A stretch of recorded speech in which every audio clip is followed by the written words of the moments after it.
Buenos días, muy buenos días, buenos días, muy buenos días. Gracias por acompañarnos. Hoy sí que comienza la semana laboral, Así es. la segunda semana laboral del año y del mes de enero, amigas y amigos. Pero Y hoy, hoy es un día que amanece con una agenda repleta de temas y de temas de vital importancia a todos. Milicia, lo primero es que está por verse, si hoy se inicia el año escolar, porque parece que el Ministerio de Educación y la Asociación Dominicana de Profesores van a medir fuerza. Por un lado, la primera institución que es la responsable del sistema educativo dominicano ha llamado a todo el personal y a profesores y estudiantes a integrarse a reinicio de la docencia. Pero la ADP dice que no, que eso después del 31. Aquí sí que es verdad que hay un reto interesante. Millicent, que vamos a ver cuál va a ser el desenlace. La ADP tiene suficiente capacidad como para dejar en sus casas a los profesores. Sí. Pero éticamente, ¿cuál sería el precio que tendría que pagar la asociación por una situación como esta? Y la verdad es que es un reto. Vamos a ver lo que va a ocurrir en el día de hoy. Es muy probable que no vayan los profesores a la clase, porque la ADP, repito, es una entidad muy fuerte. Pero sí, lo que he oído en las calles, lo que he oído en los medios de comunicación procedentes de distintos sectores, es que hay un rechazo unánime a esa actitud de la ADP, pese a que ciertamente estamos en presencia de una quinta ola de COVID que está afectando a ciudadanos independientemente, a personas independientemente de las edades y del lugar donde vivan. Claro, pero la pregunta que habría que hacerse, Adalberto, es si acaso los profesores son un grupo especial dentro de la población dominicana. Y yo lo digo porque parte de lo que mostraba ayer la ADP para justificar esta posición eran cifras de cómo andan los contagios en el caso de los maestros y las maestras. Y la verdad es que cuando uno lo ve con la media es muy similar, estamos hablando de un 30% de positividad. Dice la ADP que hizo una encuesta entre 10,000 maestros de los distintos distritos escolares en las distintas regionales y que encontró que un gran porcentaje de esto tiene síntomas. Dicen que tiene tos, tiene mucosidad y etcétera. Pero aquí todo el mundo está trabajando. Hablaba hasta de un 80% de contagiados. Aquí todo el mundo está trabajando, entonces, ¿por qué los profesores y las profesoras no deberían de integrarse? Yo lo que entiendo, y es un asunto hasta lógico, que el profesor o la profesora que tenga síntomas, que esté positiva al COVID, obviamente ese no debe de reintegrarse. Pero si es un profesor que está saludable, pues debería de volver a las aulas porque así lo ha dictaminado Educación. Y hay que señalar algo más en este punto, y es la posición del Colegio Médico Dominicano.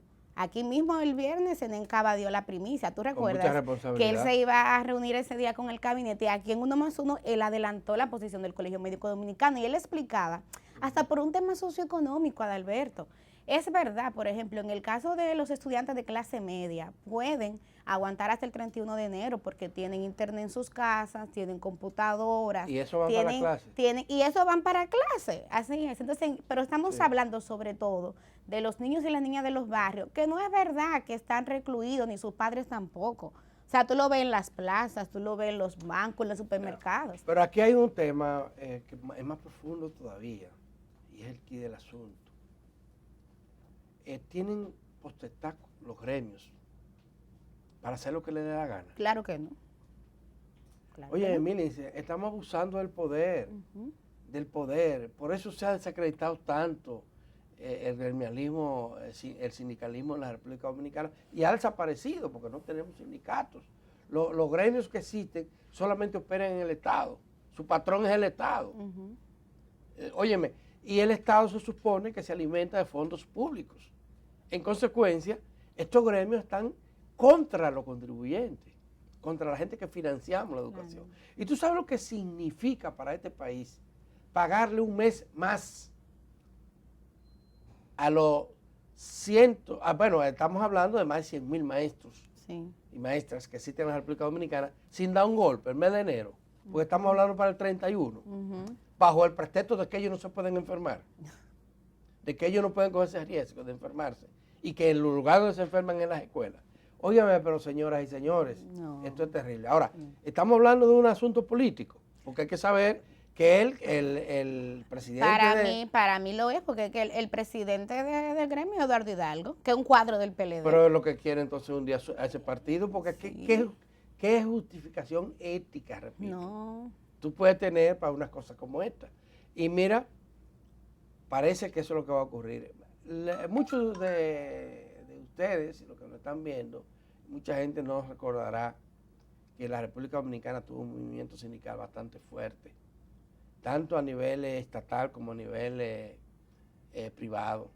Hay que recordar, por ejemplo, las organizaciones sindicales que existían en los ingenios azucareros, o el famoso sindicato, el poderosísimo sindicato de la Corporación Dominicana de Electricidad. El CODE. Citracode. Citracode. Citracode. Así era que se llamaba, Citracode. O pensar en un poderosísimo sindicato que también había en Codetel, Sindicato Nacional de Trabajadores Telefónicos. Para solo mencionar los grandes gremios. Pero en las empresas hubo movimientos sindicales importantes que jugaban un papel de equilibrio en estas empresas, Claro. y de vigilancia para proteger los derechos de los trabajadores. Pues hoy todo esto ha desaparecido. Y ha desaparecido por múltiples causas. Una de ellas son los excesos.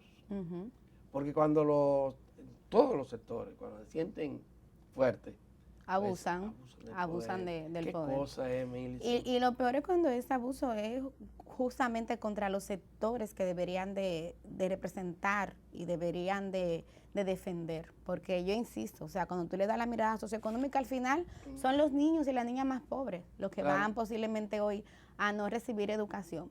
Mira, con el tema de los sindicatos, a propósito de lo que mencionas, yo soy pro sindicatos.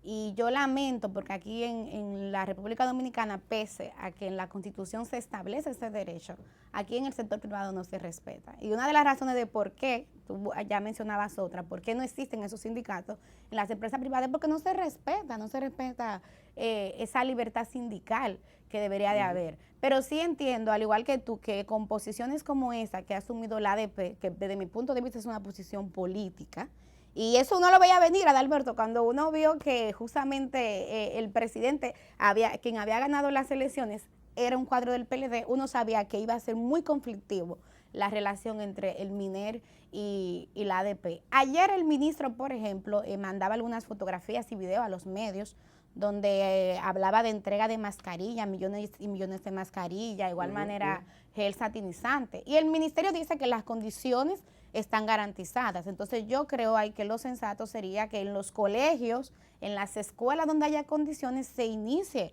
la docencia de Alberto, y que como se había hecho anteriormente, porque lo bueno de esto es que ya tenemos una experiencia. Cuando hay un caso positivo, 2 casos, se procede al aislamiento y se suspende la docencia en ese centro. Pero realmente la tendencia mundial, lo veamos ayer, es que las escuelas sigan abiertas. Y puede tener razón la Asociación Dominicana de Profesores en advertir que hay peligro.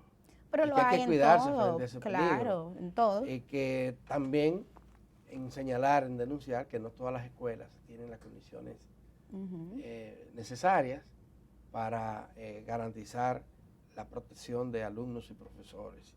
Puede tener toda la razón del mundo. Lo que parece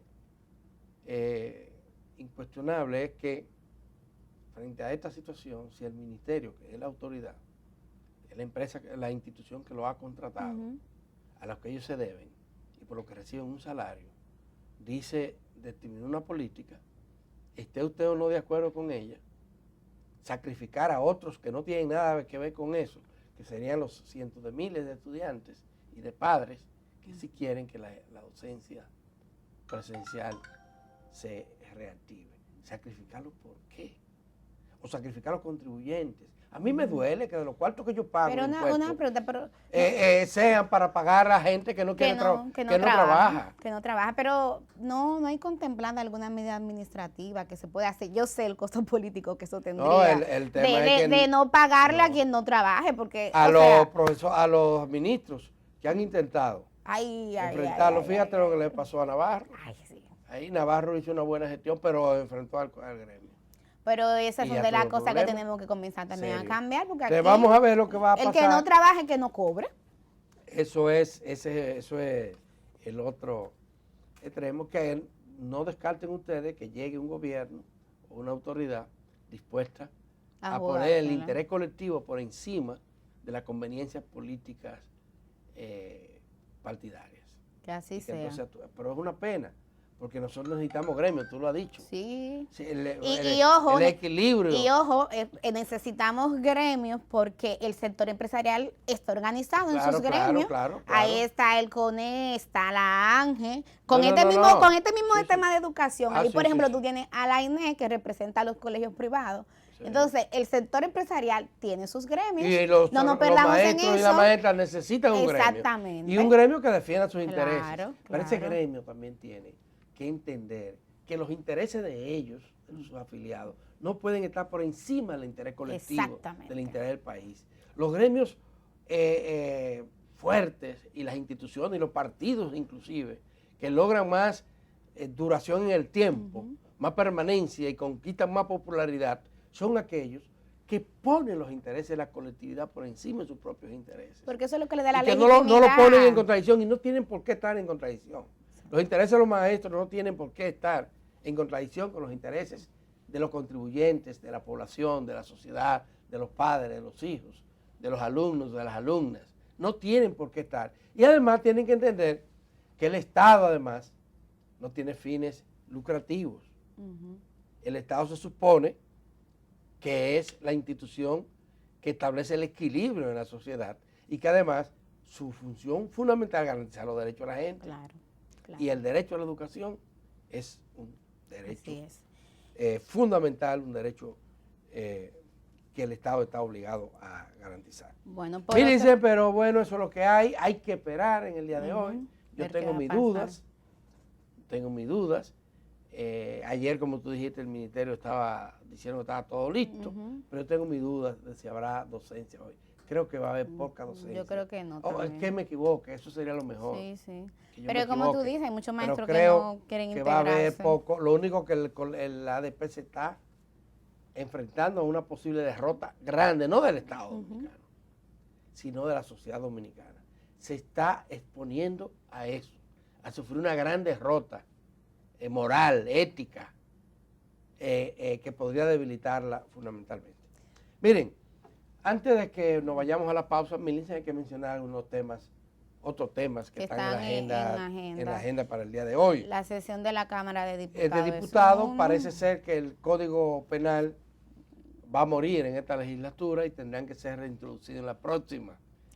Ayer Pacheco hablaba, Pacheco es el presidente de la Cámara de Diputados, y ya prácticamente se veía rendido, ¿verdad? Sí, porque él adelantaba que en la sesión de hoy, que va a ser a las 10, va a proponer que se dé sobre la mesa y que se discute en la próxima legislatura. Que esa es la posición correcta. Esa es la posición correcta. Definitivamente parece que los amarres no se dieron. La lluvia, el COVID, destruye todo. Lo ha corroído. Eso es lo que ocurre. Se instala hoy la mesa electoral en el marco del proceso de diálogo por reformas estatales que viene del año pasado. Millicent, ayer se instaló en el gobierno, se posesionó de nuevo Daniel Ortega para un nuevo periodo de 5 años. Ustedes saben. En Nicaragua, él y su esposa. Sí. Es un caso único. Rosario Murillo. Único en el mundo, no hay otro caso. Así es. Y esta es la segunda vez que va el binomio. Así es. Al poder. Fue un acto en el que participaron los presidentes de Cuba y de Venezuela. El resto de los mandatarios del hemisferio no. Que un gobierno que tiene mala prensa. Y Óyeme, yo creo que en alguna medida tiene razón. A mí no me gustó para nada la respuesta que tuvo ante los contrincantes electorales. Lo metió preso casi a todos. 7 aspirantes a la presidencia Exactamente, terminaron presos. Y corriendo otros. A mí me da mucha compañeros pena. de guerrilla. De guerrilla, ay. Eso duele. La verdad que... Esa no es la mejor representación de las ideas progresistas. Ay, para nada en estos tiempos. No, y además perpetuarse tanto tiempo en el poder y el relevo ahí. Sí, si la gente lo elige, ese es el, pero Pero si lo si elige manipulado. eso te iba a porque decir, si la gente esa lo eligió. elección es legal y legítima, pero una elección donde tú agarras a tus contrincantes y lo metes preso, obviamente la vas a ganar tú. Sí, sí. Y eso es lo cuestionable Y en dicen que no hay Nicaragua. mal que dure 100 años. Ni cuerpo que lo resista. Es un lío. Vámonos a la pausa, Eso es un lío, Alberto. señoras y señores. Tanto que los jóvenes de mi época Ay, luchamos sí. por el triunfo de los sandinistas en Nicaragua. Y ¿Y mira cómo ahora. recibimos a Daniel Ortega aquí? Porque él vino siendo presidente a la República Dominicana. ¿En qué año? ¡Wow! Yo no recuerdo, pero fue a principios de los 80 Oye, eso. que vino aquí a la República Dominicana. Yo me siendo imagino presidente. con Victoria, Ay, Dios mío. recibieron. Y todos los jóvenes vueltos locos por ahí Contentos. corriendo y armando. Y él se reunió, hizo una reunión con el liderazgo social. Qué chulo. Interesante. Ese mismo Daniel Ortega Terrible. se nos fue para el otro lado. Así es. Bueno, vamos ahora sí a la pausa, Alberto. Hoy es martes y tenemos dos entrevistas cases ni te interesantes. embarques. Ni de tu familia te aparte, pero tampoco de uno más uno. Hoy vamos a conversar con Olmedo Cabo. Olmedo Cabo, como ustedes saben, es el director ejecutivo del INDRI. Y luego de él, entonces, como hoy es martes, tendremos nuestro segmento económico con nuestro consultor de cabecera, Antonio Siriaco. Mantengan la pausa, mantengan la sintonía, volvemos inmediatamente después de esta pausa. ¿Cómo no?